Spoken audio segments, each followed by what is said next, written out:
HSC ও সমমানের স্থগিত হওয়া 22 ও 24 জুলাইয়ের পরীক্ষা একই দিনে নেওয়ার সিদ্ধান্ত নিয়েছে সরকার। বুধবার দুপুরে সচিবালয়ে সাংবাদিকদের সঙ্গে আলাপকালে এ তথ্য জানান শিক্ষা উপদেষ্টা সিআর আবরার। তিনি এ বিষয়ে বলেন, 22 জুলাইয়ের পরীক্ষা সকালে এবং 24 জুলাইয়ের পরীক্ষা একই দিন বিকেলে অনুষ্ঠিত হবে। তবে কোন তারিখে এই দুই পরীক্ষা নেওয়া হবে তা এখনও চূড়ান্ত হয়নি।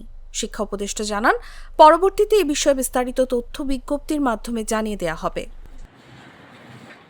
22 জুলাই যেসব পরীক্ষা হওয়ার কথা ছিল সেগুলো হলো রসায়ন দ্বিতীয়, ইসলামের ইতিহাস ও সংস্কৃতি দ্বিতীয়, ইতিহাস দ্বিতীয়, গৃহ ব্যবস্থাপনা ও পারিবারিক জীবন দ্বিতীয় এবং উৎপাদন ব্যবস্থাপনা ও বিপণন দ্বিতীয় পত্র।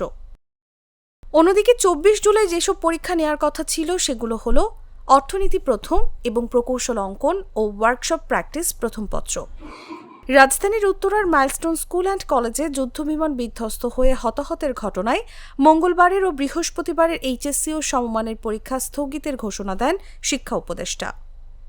নিউজ ডেস্ক, জাগো নিউজ। শিয়া বাটার ও ভিটামিন ই সমৃদ্ধ লিলি হালাল বিউটি সোপ, তারুণ্যময় উজ্জ্বল ত্বকের জন্য।